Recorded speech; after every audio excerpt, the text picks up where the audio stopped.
untuk bahas tentang bank digital. Nah, memang kita ketahui ya selama bulan Juni 2023 ini ada sedikit rotasi ya. Kalau selama year to date 2023 mungkin bank-bank konvensional itu sangat moncer ya karena didukung oleh adanya pertumbuhan laba yang cukup signifikan khususnya di tiga besar yaitu Bank Mandiri, kemudian Bank BRI dan juga Bank BCA. Ketiga bank itu udah terbang gitu ya. Nah, cuman di bulan Juni 2023 ini yang terbang ternyata bank-bank digital ya.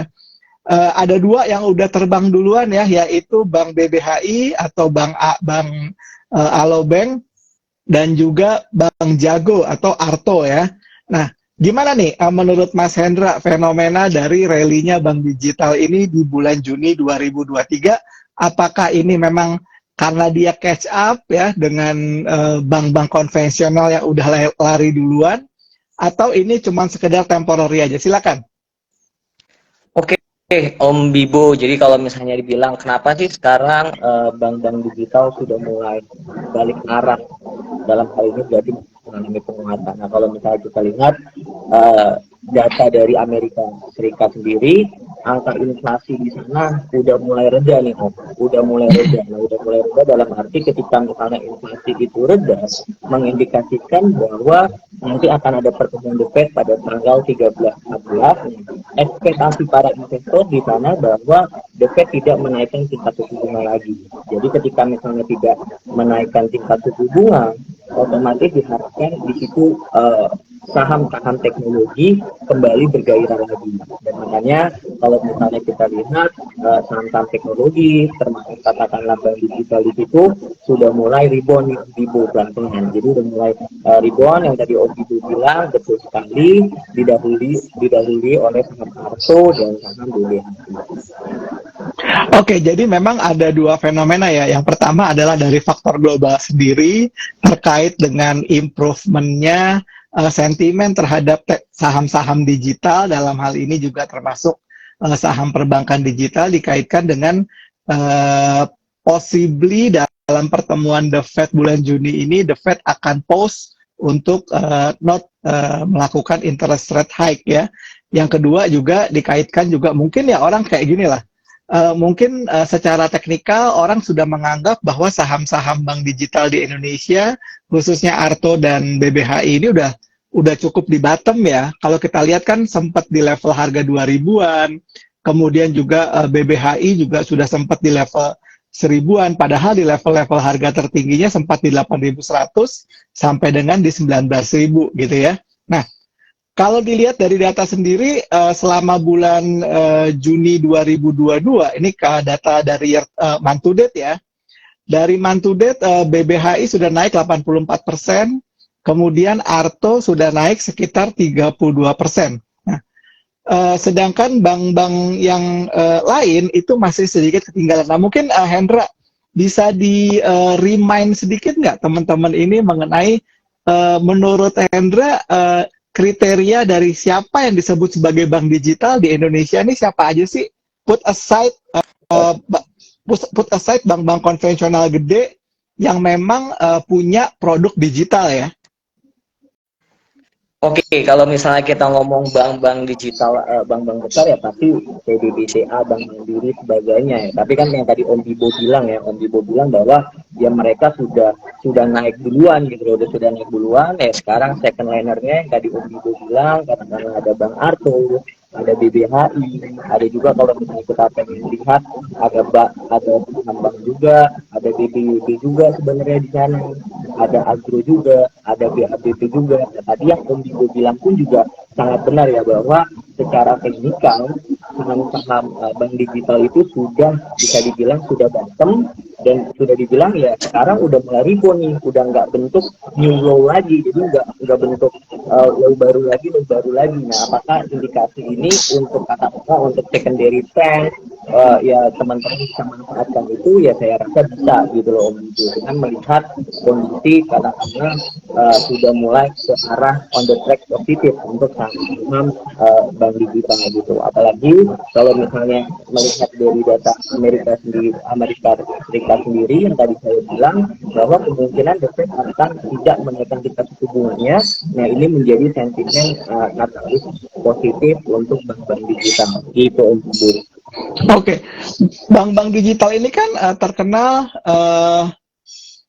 merupakan perbankan yang memberikan suku bunga tinggi ya. Ya mungkin juga dengan the Fed tidak menaikkan suku bunga, kemudian juga harapannya juga mungkin Bank Indonesia udah beberapa kali dalam FDGBI juga nggak menaikkan suku bunga atau post tidak menaikkan suku bunga. Apakah ini juga berarti bahwa possibly biaya bunga yang akan dibayarkan atau dibebankan oleh perbankan digital ini juga akan turun ya secara signifikan ya. Apakah ini juga Betul. salah satu hal yang membuat mungkin akan ada improvement lah dari sisi penekanan biaya bunga dari perbankan digital ini? Betul Om Bibu, betul sekali. Jadi kalau misalnya bisa dibilang ya sangat diuntungkan ketika misalnya tingkat suku bunga itu diturunkan, otomatis ya bebannya juga pasti uh, akan berkurang gitu ya.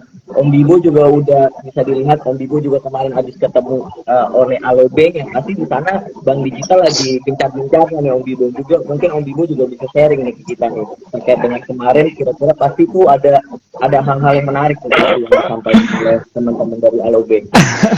Ya, jadi memang di tahun 2023 sendiri dari tim Alobank sendiri, kalau aku lihat dari banner-banner yang ada, memang mereka mentargetkan untuk pencapaian positif ya profit 1 triliun di 2023. Dan dari sisi grupnya sendiri, memang semua kayaknya all out untuk mendukung Alobank ini menjadi sukses gitu loh. Tidak hanya dikaitkan dengan perbankannya, tapi seluruh unit-unit bisnis juga. Kalau kita lihat kan di CNBC juga banyak, kemudian iklannya gitu ya, di Detik, kemudian juga di Transmart, kemudian di semua trans lah. Menurut saya ini salah satu contoh dari keberhasilan ekosistem yang hendak dibuat oleh Trans Corporation terhadap BBHI ya.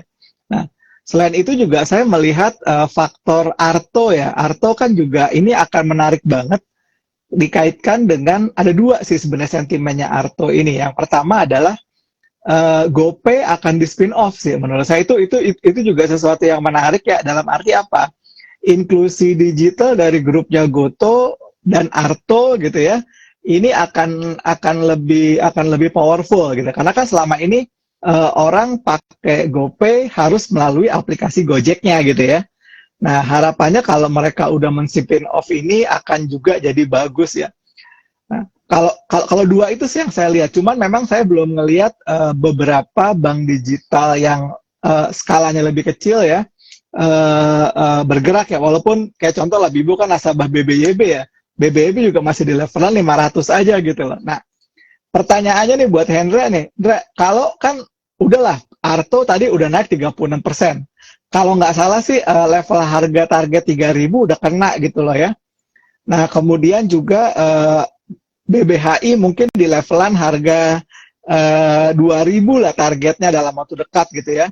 Bagaimana dengan bank-bank lain yang belum bergerak, Hen? Menurut kamu apakah masih ada potensi untuk teman-teman misalnya mengambil pada saat posisinya belum naik terlalu tinggi?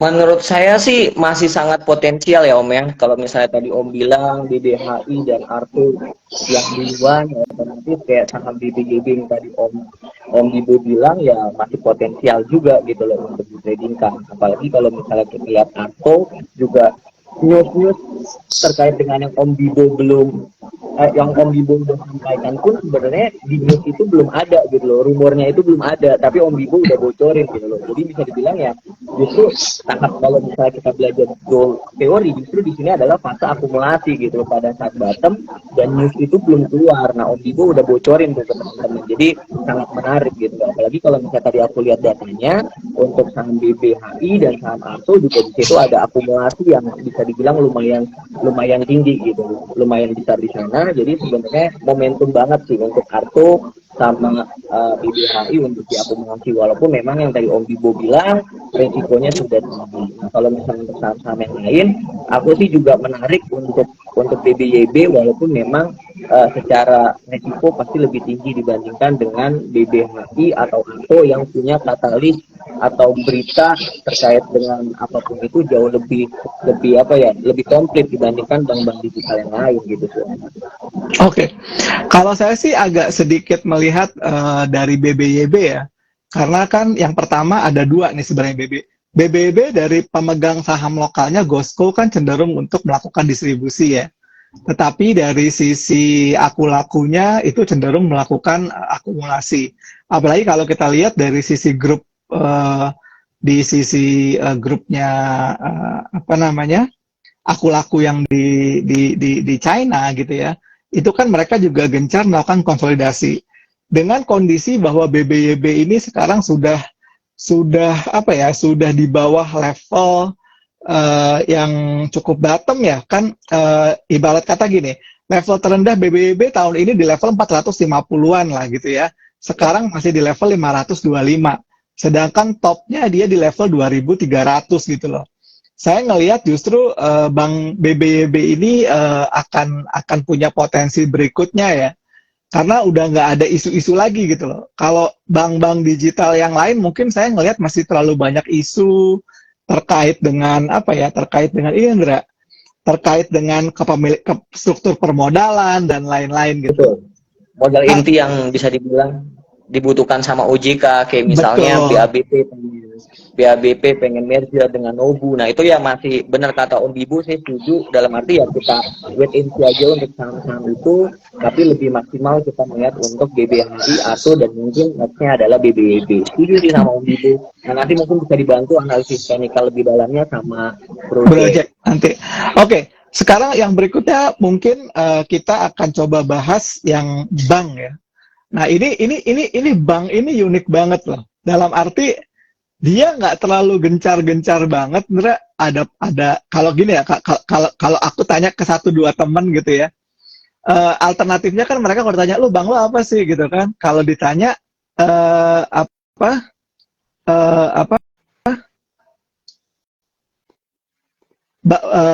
pakai apa gitu kan, kebanyakan pakai either BBYB atau pakai Neobank atau pakai mungkin Genius atau Arto gitu ya. Alo ada beberapa deh, tapi kalau yang Aladin ini gue nggak ngelihat banyak yang pakai deh. Kalau teman-teman lu banyak yang pakai nggak sih Nura? Ya sama sih, sama Om Luk, jarang yang pakai. Tapi kalau misalnya dibilang, ya kalau misalnya kita ke Alfamart aja itu banyak banget orang yang pakai Bang Ahmad ternyata Om Luk. Jadi kalau dibilang teman sebenarnya nggak ada, tapi ketika misalnya kita ke Alfamart itu pasti ada Bang Aladin dan ada penggunanya gitu loh Om Luk. Jadi kalau misalnya dibilang nggak oke juga gitu loh. Bahkan kalau misalnya saya lihat dari volume atau value-nya bank aja ternyata lebih liquid gitu loh, transaksinya lebih bergairah gitu loh, lebih ada gitu dibandingkan dengan bank-bank digital yang lainnya gitu Om. Betul. Dan kalau kita lihat lo secara teknikal, apakah ngelihat ada pola nggak sih Indra? Pola pembalikan arah nggak sih bank ini atau Bank Aladin ini secara teknikal? Kalau secara kalau misalnya secara chart sih yakin Om, tapi memang kalau misalnya dibilang tadi hari ini padahal hype-nya 1480 tapi dia pengen coba breakout di 1495 ya Om Luk ya, tapi dia nggak berhasil. Saya berpikir ya dia retest dulu, abis itu mungkin kalau misalnya didukung dengan volume yang oke untuk breakout, sebenarnya katalis oke sih untuk coba untuk spek buy Om Luk. Jadi bisa dibilang ya menarik juga untuk bank karena bisa dibilang ya dia konsolidasinya lumayan lama nih Om.